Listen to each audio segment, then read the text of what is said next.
From New York, now to my extraordinary exclusive interview with Ye, previously known, of course, as Kanye West, one of the most famous and influential artists in the world. He's been causing global outrage over the past 2 weeks with anti-Semitic tirades, which led to him being cancelled by social media platforms. I wanted to give him the opportunity to set the record straight and explain if he meant what he said. Well, eventually, he apologised for what he said was hurtful comments about the Jewish people. But it took a while to get there. It was a fiery conversation, passionate, it was funny at times, it was explosive. It's unmissable television. The full interview will air later this week. But here's the moment I think will get most people talking. You don't hold accountability to my pain. You're being a Karen. I'm talking about. I'm not a Karen to the pain. I'm not a Karen, and I'm not going to cancel you, and I'm not going to uncensor you. I'm simply going to challenge you on what you're saying. You can't. I think you don't understand the pain that you've been causing with some of these comments, and I think that one in particular, I can understand. Oh my God!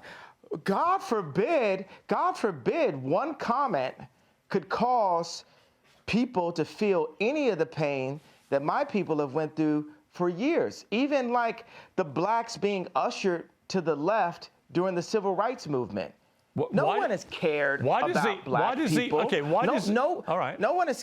Let me say, I agree that the racism against black people has been utterly deplorable, shameful, unacceptable, and thank God the world is beginning to move to a better place about the way it has treated black people like you. However, one form of racism doesn't justify. It's almost in a better place. Well, one form of racism doesn't justify another. It's not a better place. I'm not cutting you off. I'm finishing my sentence so you can respond.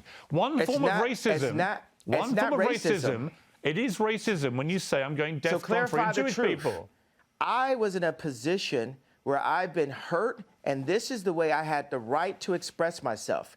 The point of this interview is for you to question me, and then for me to answer and say, okay, even though the same rules are not applied to my people, if a person with a gun or drugs is pulled over and has three other people in the car, they're all going to jail. I'm not going to apply that to Jewish people for the sake of this conversation. Isn't that what you wanted? But you know what you did? You tried to civil rights me. You tried to pull me back to a week ago, but we're here today. There's been plenty of conversations and commentary since that, but you want me to go back to 1960. No. You want me to go back to 7 days ago. All right, let me jump in. Here's what I want you to do. I want you to reflect. Okay, so have we grown? Have we grown? Here's how we grow. Yeah, here's how we grow. I want you to reflect. No, have we grown? Have we grown? You're not in charge of my growth. You're not in charge of my growth, Chris. Okay, let me phrase it like this. I'm about to suggest to you how you may grow if you choose to grow this way. And you can ignore me. You can ignore me. Piers, how much money are you worth? Not as much as you, sadly. Exactly. So take my advice. Maybe you'll get richer. I would love to take your business advice. Why would I listen to you? Well, why don't you hear what my advice is and then work out if I'm wrong? Can we do that deal? Well, the thing is, you haven't given me any credit or a moment of reflection for the comparison that I made, the brilliant, if I do say so myself, comparison that I made to the cops pulling over one black person and locking everyone up. I understand what you're saying. And my tweet having issues. Wait a second, I wasn't done with the sentence.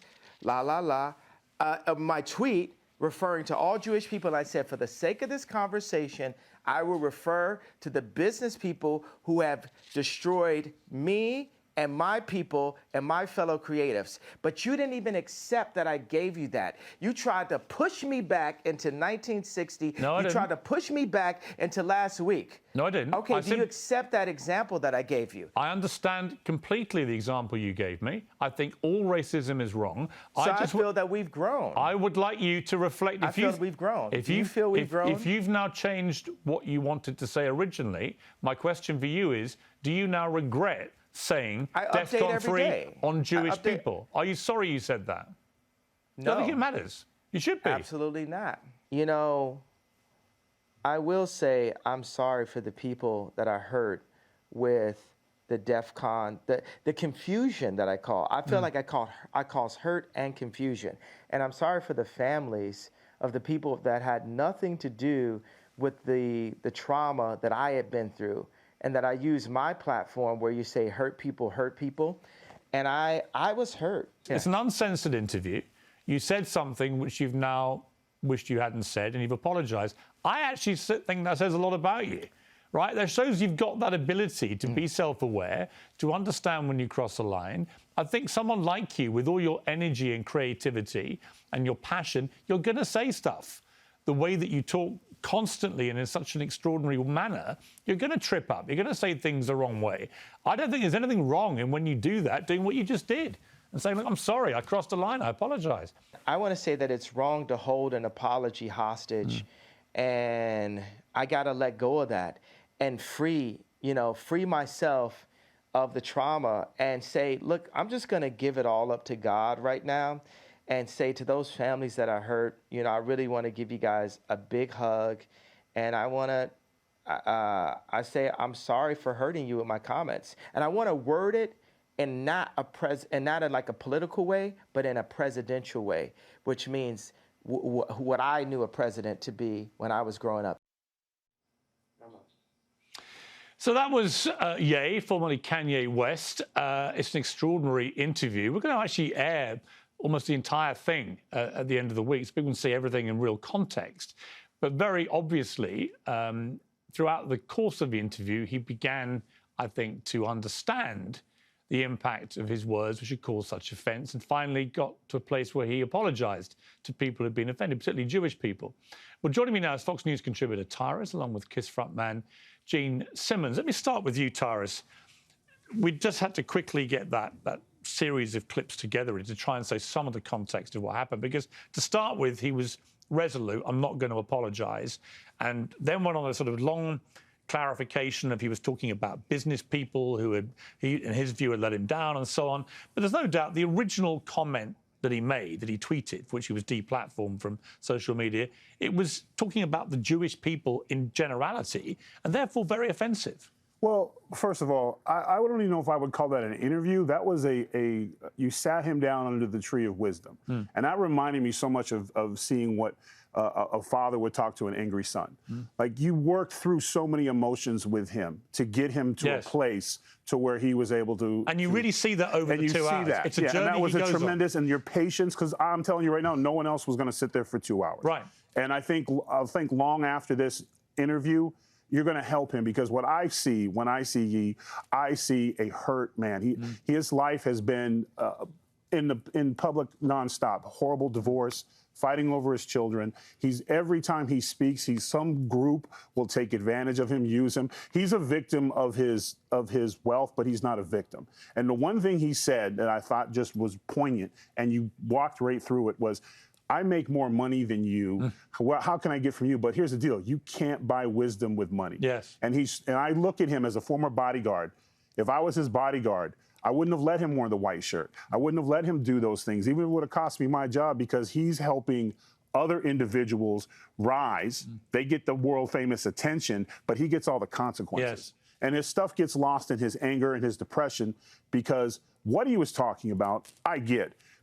In a lot of the record companies, you will always see the same thing. I think Michael Jackson is probably the biggest case of that, where he had a song, What They Talking About Me, where he wanted to use the term and it came down from, you can't use that word. You can't depict us in that way, from the record people. But they're just fine with using the N-word and almost pushing that. So that's where a lot of the anger comes from, is be across the board. You don't want your group disrespected on your record labels, but you're fine with and it's on the rappers as well. Yeah. But that's where the argument came from. But when you're an angry, hurt individual who's basically working out his emotions in front of a camera, nothing good is going to happen. Right. And getting him to apologize, he could not have done that without you. No, and that you should be proud of that. It took nearly 2 hours for him to, I think, reach a place of self-awareness about it, and actually to reach a place of calmness enough to say it. But Gene Simmons, I think you probably have to see the whole thing in real time to really get to the journey he went on to get to that place of apology.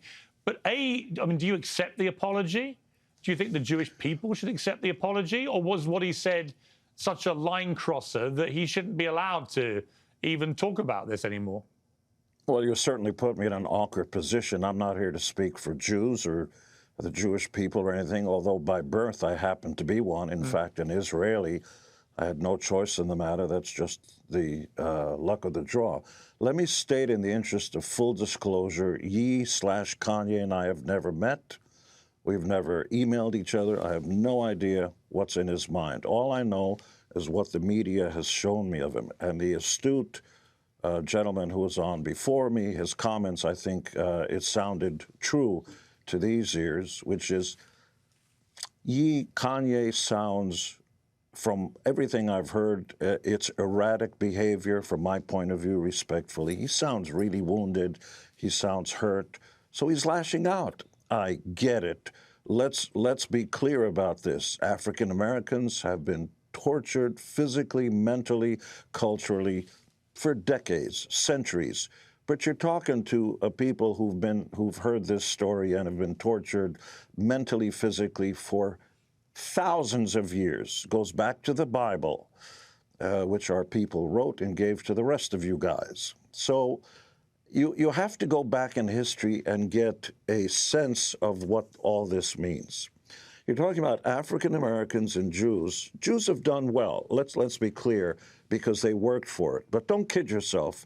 Racism, anti-Semitism exists right next to each other, and we're all victims in some way or the other by the ruling establishment, whoever and whatever they are, the consensus of the public. But look back at Martin Luther King. Do a little research, Google and schmoogle. Who's standing right beside Martin Luther King in a dangerous march in Birmingham, along with Jesse Jackson and everybody else? You got a rabbi holding a Torah. He's right there in the front, knowing full well when he goes back up north or on the East Coast, he's going to get tortured, by people who have different points of views. So, first of all, African Americans should understand that Jews understand the torture and the racism because been there, okay? Continue to be there. Jews are not the most popular people on the face of the planet, but there are many other peoples, races, and other peoples who get racism. So the only piece of advice that I have as somebody in the peanut gallery, I'm not a doctor, I'm not a physician, I don't know much about Ye or Kanye. I've heard, I've got friends who are close enough and so on. If there's medication, I respectfully urge for the gentleman to take the medication. If he's surrounded by the wrong people, get some nicer people, because the most important thing you have to realize is when you're a billionaire, and God bless him for that, it's the majesty, the miracle of the American capitalist system. There we go. In a country full of racism, the capitalist system allowed you to become a billionaire. And I have to say, as he reminded me quite regularly, by the way. Sure did.